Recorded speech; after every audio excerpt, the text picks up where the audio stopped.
அம்மன் astro channel நேயர்கள் அனைவருக்கும் தமிழ் புத்தாண்டு நல்வாழ்த்துக்களோடு இந்த சித்திரை மாதம் பலன்களை பற்றி தான் தெரிஞ்சுக்க போகிறோம். தமிழ் வருடம் அப்படிங்கிறது 60 வருடங்களை கொண்ட ஒரு சுழற்சி. 38வது வருடம் குரோதி ஆண்டு முடிந்து விஸ்வாசுவ வருடம் பிறக்க இருக்குது. குரோதி அப்படின்னாலே பகை கேடு, இது எல்லாமே நீங்க போகிற வருடமாகவும் இந்த விஸ்வாசுவ வருடம் அப்படின்னா உலக நிறைவு வருடம் அப்படின்னு பொருள். அப்ப உலகத்துல இருக்கக்கூடிய எல்லாருக்கும் மகிழ்ச்சியா இருக்க போகுது அப்படிங்கிற நம்பிக்கையோடு இந்த விஸ்வாசுவ வருடத்தின் முதல் மாதமான சித்திரை மாதம் நமக்கு கிரக நிலைகள்லாம் எப்படி இருக்க போகுது அப்படின்னு தான் தெரிஞ்சுக்க போகிறோம். தமிழ் புத்தாண்டு ஒவ்வொரு ஆண்டும் சித்திரை மாதம் முதல் நாளில் பிறக்குது. இந்த ஆண்டு ஏப்ரல் மாதம் 14ஆம் தேதி நம்ம கொண்டாடுறோம். சூரிய பகவான் 12 ராசிகள்லேயும் முதல் ராசியாக இருக்கக்கூடிய மேஷ ராசியில் நுழையும் நாள் தான் தமிழ் புத்தாண்டா நம்ம கொண்டாடிக்கிட்டு வரோம். சூரியன் மேஷ ராசியில் அதுவும் உச்ச நிலையில் இருக்கிறாரு. குரு பகவான் ரிஷப ராசியில் இருக்கிறாரு. சித்திரை மாதம் 31ஆம் தேதி குரு பயிற்சி அப்படிங்கிறது நடக்குது. குரு பகவான் ரிஷபத்திலிருந்து மிதுன ராசிக்கு பயிற்சி ஆகிறாரு. செவ்வாய் கடக ராசியில் நீச்ச நிலையில் இருக்கிறாரு. கேது கன்னி ராசியிலையும், ராகு மீன ராசியிலையும், சனி பகவான் மீன ராசியிலையும் இருக்கிறாங்க. புதன் சுக்கிரனும் மீன மனையில தான் இருக்கிறாரு. சித்திரை மாதம் 24ஆம் தேதி புதன் பகவான் மேஷ ராசிக்கு பேச்சு ஆகிறாரு. மீன ராசியிலிருந்து மேச ராசிக்கு பேச்சு ஆகிறாரு. சனி செவ்வாயோட பார்வை இந்த மாதம் முழுவதுமே இருக்குது. சித்திரை மாதம் 1ஆம் தேதியிலிருந்து 31ஆம் தேதி வரைக்கும் குரு சுக்கிரன் பரிவர்த்தனை யோகம் பெற்று சஞ்சரிக்கிறாங்க. சித்திரை மாதம் 21ஆம் தேதியிலிருந்து வைகாசி மாதம் 14ஆம் தேதி வரைக்கும் அக்னி நட்சத்திரம் அப்படிங்கிறது இருக்குது. இந்த நவ கிரகங்களோட மாற்றத்தால் 12 ராசிக்காரர்களுக்கும் என்னென்ன பலன்கள்லாம் கிடைக்க போகுது அப்படிங்கிறத தான் நம்ம விரிவாகவே தெரிஞ்சுக்க போகிறோம். விஸ்வாசுவ வருடத்தின் முதல் மாதமான சித்திரை மாதம் துலாம் ராசிக்காரர்களுக்கு எப்படி இருக்க போகுது, என்னென்ன பலன்கள்லாம் கிடைக்க போகுது அப்படின்றத தெரிஞ்சுக்க போகிறோம். மாதத்தின் தொடக்கத்தில் உங்கள் ராசிநாதன் சுக்கிரன் உச்சம் பெற்று செஞ்சரிக்கிறாரு மீன ராசியில். அது மட்டும் இல்லாமல் குரு பகவானுடைய வீட்டில் சகாயஸ்தானத்தில் பரிவர்த்தனை யோகம் பெற்று செஞ்சரிக்கிறார். குரு சுக்கிரன் பரிவர்த்தனை யோகமும் இந்த மாதம் முழுவதுமே இருக்குது. அதனால உங்க ராசிக்கு அதிபதியான சுக்கிரன் பகை கிரகமான குருவோட வீட்டில் பரிவர்த்தனை செய்யும் பொழுது நீங்கள் நினைக்க முடியாத சம்பவம் அப்படிங்கிறது நடக்கும். திடீரென பிள்ளைகளோட சுபகாரிய பேச்சுக்கள் அப்படிங்கிறது முடிவாகலாம். சிலருக்கெல்லாம் வீடு மாற்றம், இடமாற்றம், நாடு மாற்றம் கூட கிடைக்கும். அப்போ உணவு சார்ந்த விஷயத்தில் மட்டும் சற்று கவனத்தோடு இருக்கணும். துலாம் ராசிக்காரர்கள் எல்லாருமே குரு சுக்கிரன் பரிவர்த்தனை யோகம் பெற்று சஞ்சரிக்கிறதால பொருளாதார பற்றாக்குறையிலிருந்து விடுபட போறீங்க. உங்களுடைய புதிய முயற்சிகளுக்கு வெற்றி அப்படிங்கிறது கிடைக்கும். இருந்தாலும் அஷ்டம குரு சஞ்சரிக்கிறார். அப்ப அதிக விரயங்களும் உங்களுக்கு உண்டு. எந்த அளவு வருமானம் வருதோ அந்த அளவு உங்களுக்கு செலவு அப்படிங்கிறது இருக்கும். வரவு 1 மடங்கு வந்துச்சு அப்படின்னா விரயம் 2 மடங்கா இருக்கும். சுப விரயங்களை மேற்கொள்ளுறது தான் துலாம் ராசிக்காரர்களுக்கு நல்லது. துலாம் ராசிக்காரர்களுக்கு இந்த சித்திரை மாதத்தோட கிரக நிலைகளை பார்த்தோம் அப்படின்னா குரு பகவான் 8ஆம் இடம்னு சொல்லக்கூடிய அஷ்டமத்துல இருக்கிறார். சூரியன் புதன் சேர்க்கை அப்படிங்கிறது 7ஆம் இடத்துல இருக்குது. அதுவும் புதன் சித்திரை மாதம் 24ஆம் தேதி மேச ராசிக்கு போறாரு.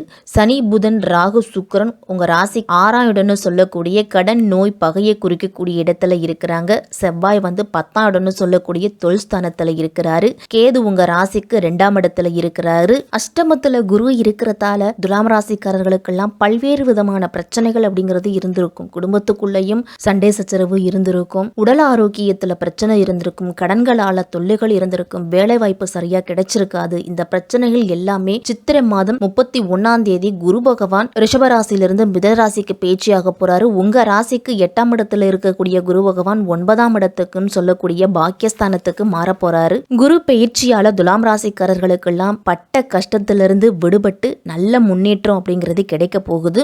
10ஆம் வீட்டில் அதுவும் தொழில் ஸ்தானத்தில் செவ்வாய் இருக்கிறாரு. அப்போ தொழிலில் உங்களுக்கு முன்னேற்றம் அப்படிங்கிறது உண்டு. குடும்பத்துக்கு அதிகமான முக்கியத்துவத்தை கொடுக்க போகிறீங்க இந்த மாதத்தில்.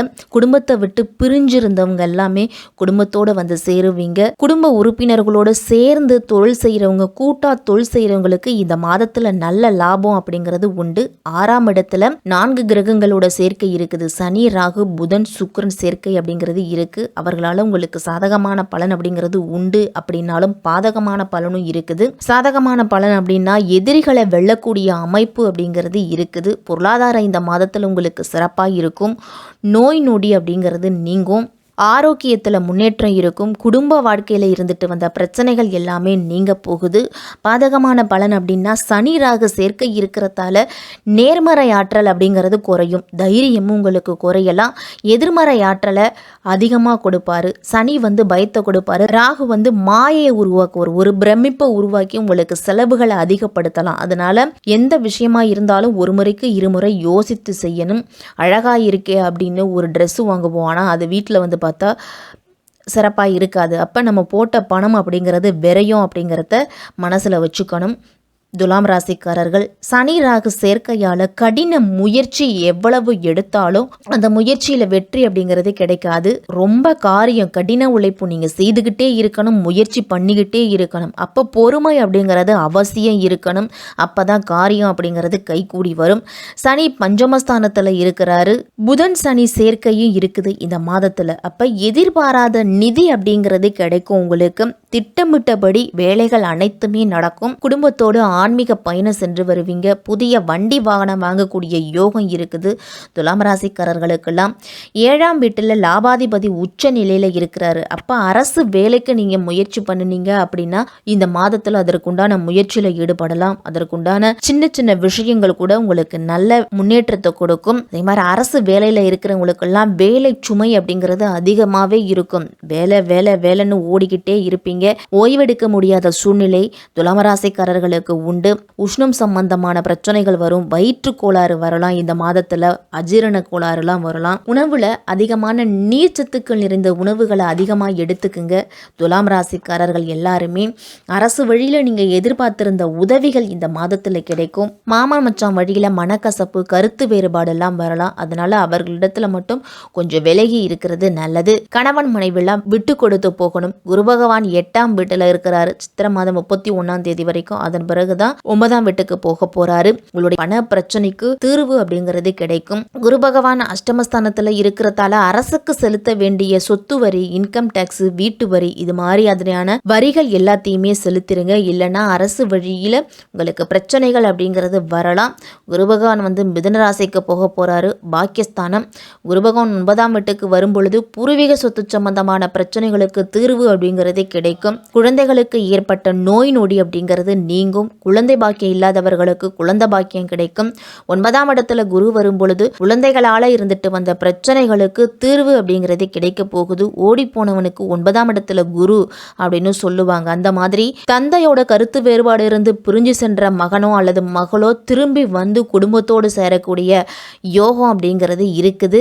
தந்தைக்கும் உங்களுக்கும் கருத்து வேறுபாடு அதிகமாகவே இருக்கும். அவர்களிடத்துல மரியாதையோடு நடந்துக்கிறது தான் நல்லது.